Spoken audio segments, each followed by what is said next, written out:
I just wanted to get your thoughts on Star Trek Into Darkness being ranked last of all the Star Trek films at the annual Star Trek convention in Las Vegas. Fans booed the film when it was announced, and one guy said it shouldn't even be considered a Star Trek movie. I think this is the case of hardcore Star Trek fans just being upset because it didn't stick close enough to the source material. This feels very much like the problem people have with Iron Man 3. I really enjoyed Iron Man 3 and Star Trek Into Darkness, and I believe there are much worse Star Trek films. Thanks, guys, and keep up the good work. Yeah, this is a huge pet peeve of mine.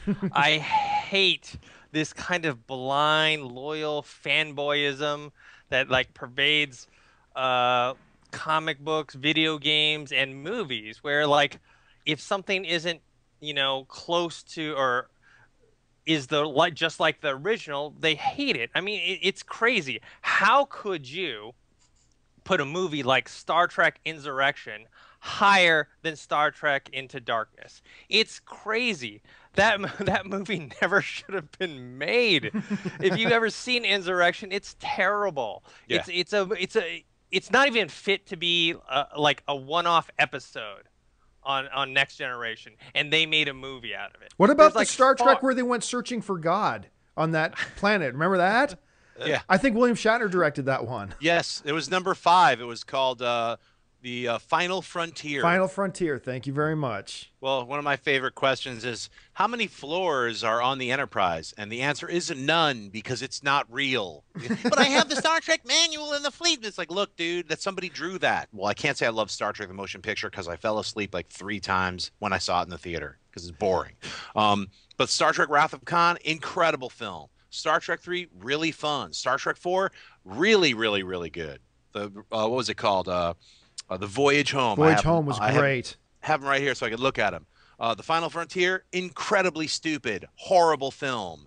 The Undiscovered Country, getting back to good Star Trek movies. Generations, Malcolm McDowell's in it. That was the best part. First Contact, it was okay. Insurrection, horrible film. Nemesis, horrible film. Hey, what's going on? Sunday, here we are hanging out with you. What's going on? Maybe he's gonna like come around and like save Shazam at the end. He's like, "I told you so, jabroni." You know, the fight. You know, smell what Black Adam's jabroni. Yeah.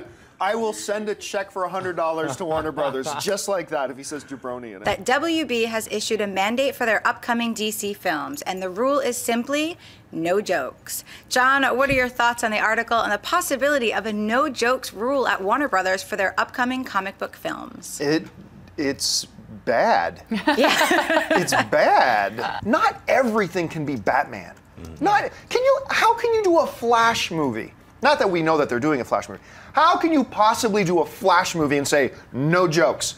You can't, unless you're going to completely undermine the character of who the Flash is. Showing what appears to be the Gotham City jail. John, buy or sell these new images? I sell them, and I'm not selling them because of the images themselves. Look, I understand, I am as excited about Batman versus Superman as anybody. But when I get online and I see thousands upon thousands of social media interactions and tweets and comments on a picture with a sign that just says Gotham City Jail. It's a doorway. It's a doorway. Relax, everybody. Seriously, I jumped online this morning and like all these messages coming at me. I thought for some reason we were going to see Ben Affleck with a resurrected Heath Ledger holding the Joker by the throat saying, did you see this production still? Like, it's a doorway, everybody. Relax. So just because of the hoopla surrounding this, I'm going to sell it. But John, people walk through it who are in the movie. There are characters who will walk through that doorway. Don't you understand? Some of the most villainous characters in the Batman pantheon of Schnepp.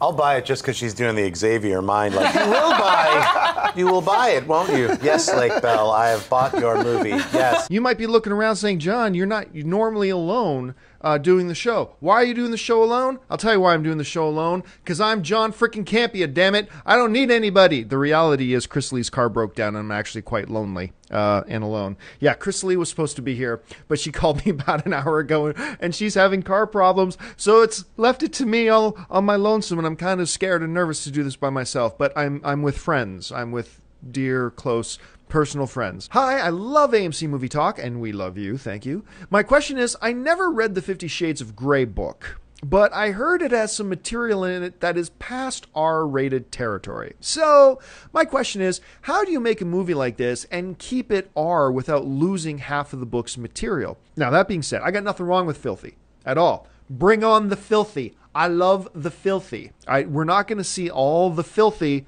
Bring on the filthy. I heard the University of Baltimore was starting a film course over the Marvel Cinematic Universe. I think it sounds awesome, and I'd love to know your thoughts on this. And what hero would you major in?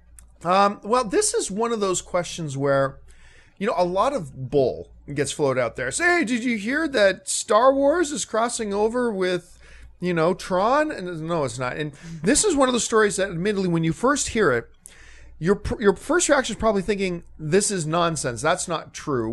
What's you know, self-respecting university is actually going to run a course on the Marvel Cinematic Universe. But I'm here to tell you, this is a real thing. This is a real thing with a real college professor teaching this course. And look, I am as nerd comes.